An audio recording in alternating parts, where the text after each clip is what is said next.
Hi, I'm Brett. Today I've got a very special update on a car that we did some major modifications on quite a few years ago. And above me is the 08 model STi hatch. And we'll link in this video to the previous videos where we showed what was actually done. But what we're doing today, I'm going to do a refresh upgrade or a refresher review of the mods. And then in the next video, we'll talk about some new upgrades we're doing to this particular car. So let's just have a look at the modifications underneath and just have a look at how good the condition this car is in. So it's got a remote oil cooler with all the fire sleeve on it to protect it from underbody damage and heat. This is all inside, it's all stainless steel. It's got the sandwich plate here with a thermostat in it to allow for it to be opening and closing after the engine warms up. Obviously runs a STi oil filter.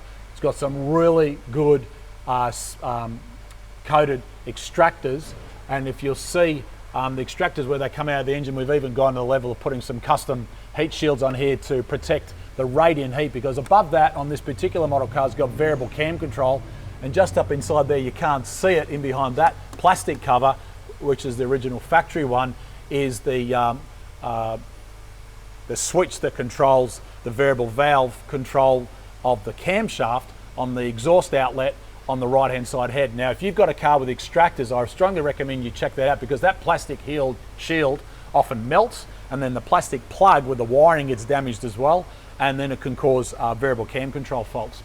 So out of the engine, the extractors go back up into the underside of the turbo and then come down. It's got a remote wastegate, which is all hand fabricated, and you can see in here where the wastegate is separate to the turbo because it's got a twist mount up the top, round through here and then back into the exhaust system. And on the back of the exhaust here, you can see all this handmade exhaust manifold. It's a 4-inch outlet, and it's all TIG welded in a high flow cat, and it's all custom fit, and then goes around and into a 3-inch exhaust. It's got the original, because remember this is a road car and you wouldn't even know it from the outside other than the fact that it looks a little bit lower.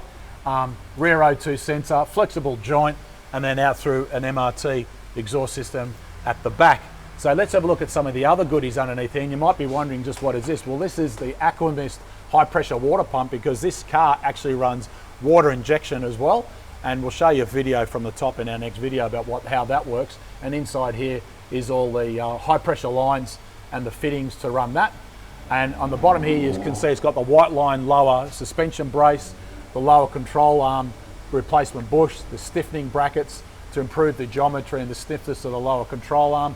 And of course on the front here it's got the white line adjustable front sway bar, and at the moment it's set to soft because you can increase the stiffness to hard. It's got the heavy duty front white line tie rod links, which are adjustable to make sure we get it set when the car's on the ground in the right position. Up inside here, the client opted for the adjustable on-car Bilstein coilovers, and you can see here is the adjustment settings on the Bilstein to be able to change the stiffness of the shock absorber.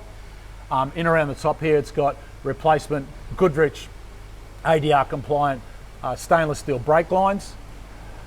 And of course, what you can see underneath here is the bottom half of the front mount intercooler, and it's all custom fit with the original tray. We don't put the plastic tray back in place of this particular cars, because you put the plastic tray in, it has a tendency to melt because of the extractors. Also, if I get my camera in and come around again from the side, you see the bottom half of the high performance radiator. And again, just little things like this, heat shields, protecting the radiant heat off the extractors from the bottom half of the plastic radiators to eliminate any risk of damage. They're all the little things that make a difference if you're doing some performance upgrades to your car. And of course, last but not least, it's got the fully built engine, which we'll talk about up top, but it's got the Killer Bee sump with the high performance pickup inside, and on an engine package like this, we would use nothing else.